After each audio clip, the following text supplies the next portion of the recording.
2015 était l'année de la COP21. 6 mois avant qu'elle n'ait lieu, Sciences Po a organisé une simulation de la conférence avec 200 étudiants au Théâtre des Amandiers à Nanterre.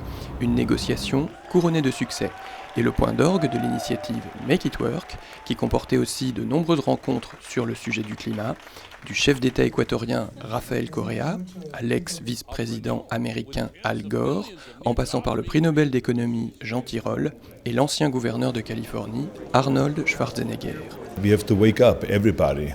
Democrats, Republicans, conservatives, liberals, from rich countries and poor countries, everyone has to work together. Carrefour de débat, Sciences Po aura aussi accueilli en 2015 le président uruguayen Pepe Mujica, les secrétaires généraux de l'ONU Kofi Annan et Ban Ki-moon, et parmi les invités français, le Premier ministre Manuel Valls et Robert Badinter qui a donné la leçon inaugurale du collège universitaire.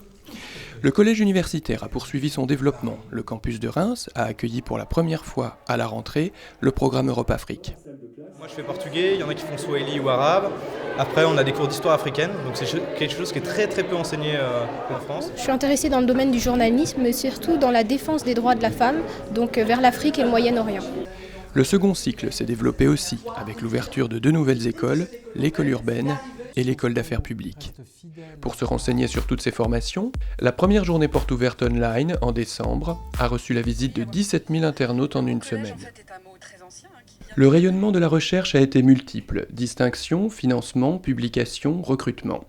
Événement phare, l'accueil dans nos amphis de la 22e conférence du Council for European Studies destinée aux européanistes. The Council of European Studies is a meeting place of American and European scholars who work on Europe. We have over 1,400 participants, almost 1,000 different interventions. Le développement de Sciences Po se fait main dans la main avec nos alumni et nos partenaires, en France et à l'étranger. Des galas les tiennent informés de notre actualité à Paris, mais aussi à Londres et New York. Cette année, une réunion s'est tenue aussi à Washington. La force de Sciences Po est naturellement la force des relations entre vous, ce que vous représentez, et l'institution universitaire.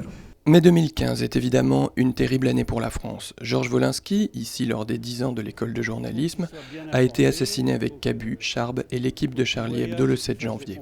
Peu après, nous avons reçu Plantu du Monde grâce à la conférence Olivain. Je ne suis pas militant politique, mais je suis militant de la liberté de penser. L'horreur a frappé encore le 13 novembre.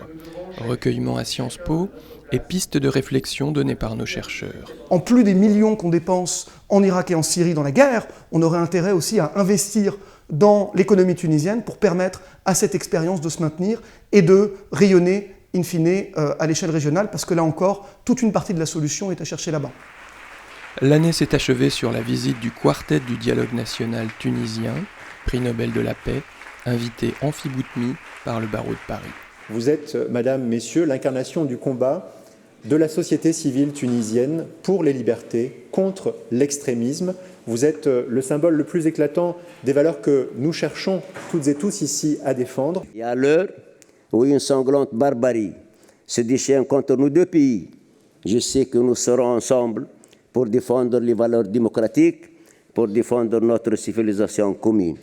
De fond du cœur, merci, Mesdames et Messieurs.